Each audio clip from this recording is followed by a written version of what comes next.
Teknologi satelit kini menjadi kebutuhan primer bagi manusia modern. Dalam berkomunikasi misalnya, sebagian besar orang Indonesia kini memiliki gadget seperti smartphone yang berbasis satelit. Selain itu juga transaksi perbankan seperti mengambil uang di ATM dan melakukan hal-hal lainnya itu pun menggunakan satelit karena data perbankan itu pun menggunakan satelit. Selain itu juga Anda bisa menonton TV, mendengarkan radio dan juga bisa streaming di sana dan di sini itu pun karena satelit.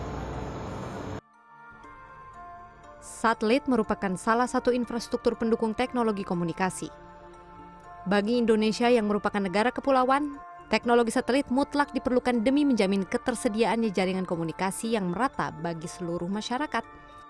9 Juli 1976 adalah saat yang akan tercatat sebagai satu peristiwa yang besar. Sejarah keantariksaan di negeri ini sebenarnya telah dimulai sejak terbentuknya Lembaga Penerbangan dan Antariksa Nasional atau LAPAN pada tahun 1963. Pada tahun 1976, Indonesia meluncurkan satelit komunikasi pertama yang diberi nama satelit Palapa. Meski demikian, Palapa bukanlah buatan Indonesia.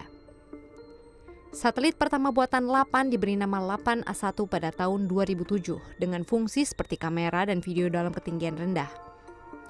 Generasi selanjutnya LAPAN A2 mengorbit pada tahun 2015 dengan membawa fitur komunikasi radio amatir serta deteksi kapal.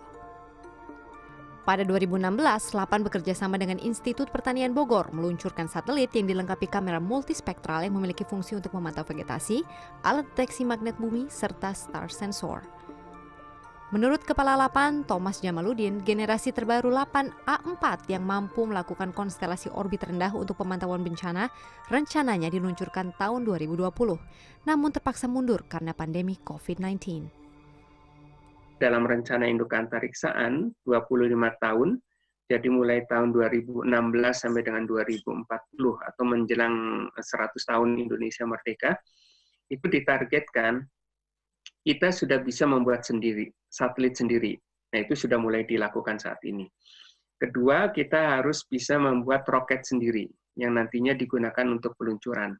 Kita berharap peluncuran itu bisa dilakukan di bumi Indonesia. Thomas Jamaludin menambahkan, sayangnya selama ini satelit buatan LAPAN harus terbang menggunakan roket buatan India. Sebab pengembangan roket masih dipenuhi kendala. Mulai dari kurangnya sumber daya manusia, lokasi peluncuran yang belum memenuhi standar, serta pendanaan yang minim.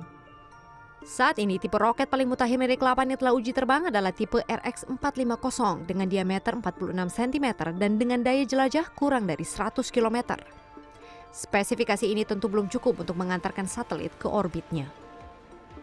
Belum, masih jauh itu. Jadi saat ini kita masih menerbangkan muatan diagnostik gitu ya. Jadi muatan yang digunakan untuk mengukur kinerja roket, olah gerak roket seperti apa, apakah dia berputar ataukah dia belok kiri, belok kanan. Nah, itu baru hingga sampai situ. Nah, kebetulan juga kita ada juga sedang mengembangkan muatan atmosfer untuk mengukur disebut muatan sensor atmosferik. Gitu.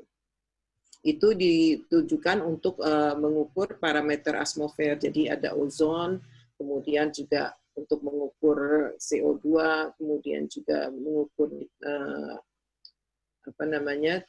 kelembapan, temperatur dan seperti itu. Meski dengan segala keterbatasan, LAPAN tetap berusaha mewujudkan kemandirian ruang angkasa dengan merencanakan mendirikan tempat peluncuran satelit di Biak, Papua. Dan juga mengembangkan satelit komunikasi orbit rendah guna pengembangan teknologi IoT di tanah air. Tim CNN Indonesia, Jakarta.